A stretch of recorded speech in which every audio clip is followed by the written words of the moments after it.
Assalamualaikum warahmatullahi wabarakatuh. Dengan saya Nisa Fitriani, Saya Pinka Damayanti. kami dari kelompok 4 ingin mempresentasikan materi kepribadian dan nilai dalam perilaku organisasi.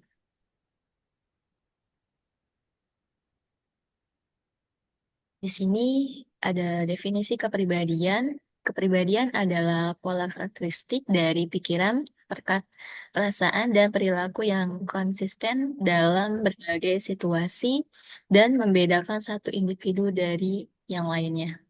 Jadi ini mencakup sifat-sifat, kebiasaan, dan karakter yang berkembang dari pengalaman lingkungan dan genetik yang memengaruhi cara seseorang berinteraksi dengan lingkungannya.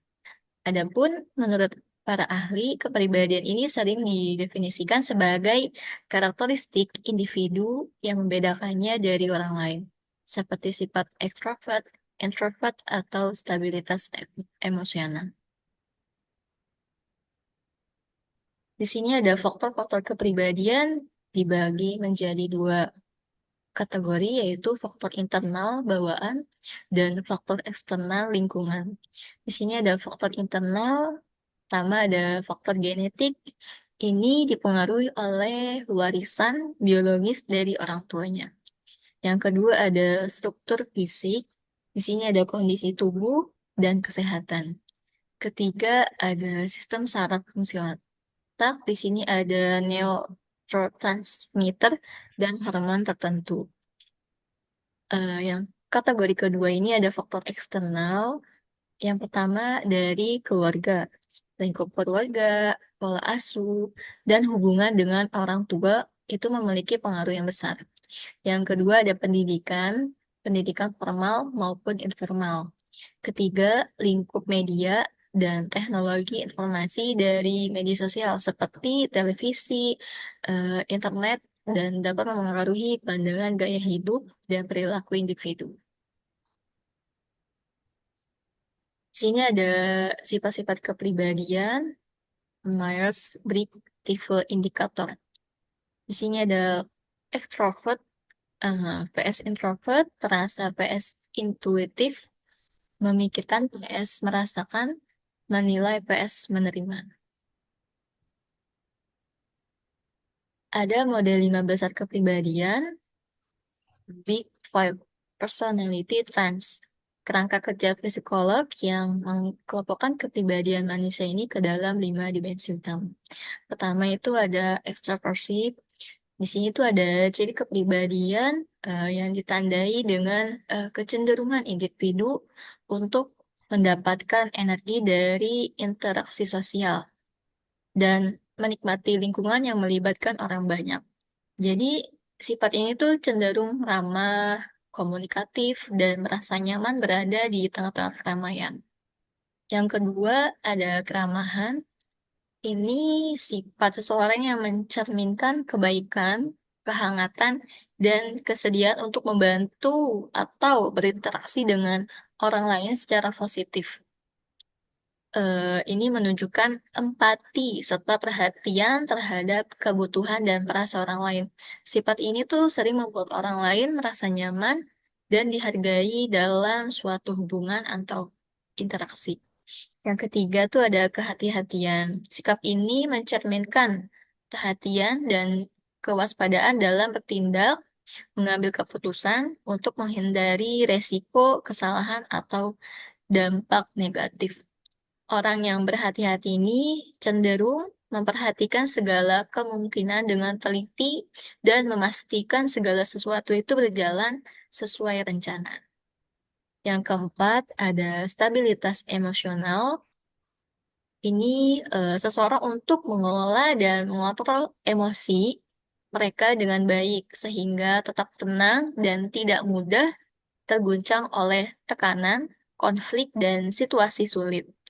Eh, Orang ini tuh lebih cenderung terhadap stres, terus tidak mudah marah, cemas, atau tertekan, serta mampu memperhatikan sifat positif dalam berbagai keadaan. Yang kelima, ada keterbukaan. terhadap hal baru. Sikap ini yang menunjukkan keinginan untuk menerima, belajar, dan mencoba hal-hal baru, baik itu ide, pengalaman, dan perubahan dalam kehidupan. Orang terbuka ini cenderung memiliki rasa ingin tahu yang tinggi dan sikap menghadapi tantangan, dan tidak takut untuk keluar dari zona nyaman mereka. Oke, selanjutnya akan dilanjutkan oleh rekan saya. Oke, untuk selanjutnya, definisi nilai. Definisi nilai. Nilai adalah prinsip, keyakinan, atau standar yang dianggap penting oleh suatu individu, kelompok, atau masyarakat dalam menentukan perilaku, pengambilan keputusan, dan pandangan hidup. Nilai dapat digambarkan sebagai keyakinan dasar yang membimbing seseorang, individu, bahwa suatu cara berperilaku atau hasil akhir tertentu dapat diterima secara pribadi atau sosial atau tidak. Nilai berfungsi sebagai pedoman yang mempengaruhi cara seseorang menilai sesuatu sebagai baik atau buruk, benar atau salah, penting atau tidak penting. Jenis-jenis nilai itu ada empat. Yang pertama ada nilai individual atau keyakinan dan prinsip yang dianut oleh masing-masing anggota organisasi. Contohnya integritas, tanggung jawab, dan kerja keras. Yang kedua ada nilai kolektif, yaitu prinsip yang dianut oleh seluruh anggota organisasi. Contohnya kolaborasi, inovasi, dan keberlanjutan. Dan selanjutnya ada nilai instrumental, yaitu cara atau metode untuk mencapai tujuan tertentu. Contohnya itu ada efisiensi dan ketepatan waktu. Dan yang terakhir ada nilai terminal, tujuan akhir atau hasil yang ingin dicapai. Contohnya itu kesejahteraan karyawan dan pertumbuhan organisasi. Untuk slide selanjutnya ada kepribadian dan nilai adalah kunci keharmonisan di tempat kerja. Yang pertama itu adalah kecocokan orang pekerja, merupakan sebuah teori yang mengidentifikasi kepribadian dan mengusulkan bahwa kecocokan antara tipe kepribadian dan lingkungan pekerjaan itu menentukan kepuasan dan perputaran. Teori kecocokan kepribadian pekerjaan oleh John Holland adalah pendekatan yang menjelaskan bahwa kepuasan dan kinerja profesional itu ditentukan oleh keselarasan antara tipe kepribadian individu dengan karakteristik lingkungan kerja yang sesuai. Kedua, ada kecocokan orang organisasi. Jika sebuah organisasi menghadapi lingkungan dinamis dan berubah, serta membutuhkan pekerja untuk siap mengubah tugas-tugas dan berpindah antar tim dengan mudah, maka yang lebih penting adalah melihat kecocokan kepribadian pekerja dengan budaya keseluruhan organisasi dibanding dengan karakteristik setiap pekerjaan. Next, di sini ada dampak kepribadian dan nilai terhadap perilaku kerja. Ada dampak positif dan negatif. Dampak positifnya yaitu yang pertama ada peningkatan produktivitas.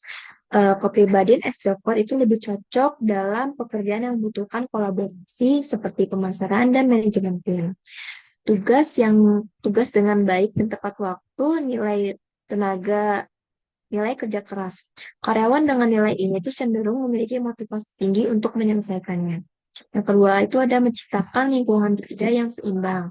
Perpaduan kepribadian dan nilai yang beragam menciptakan dinamika kerja yang seimbang.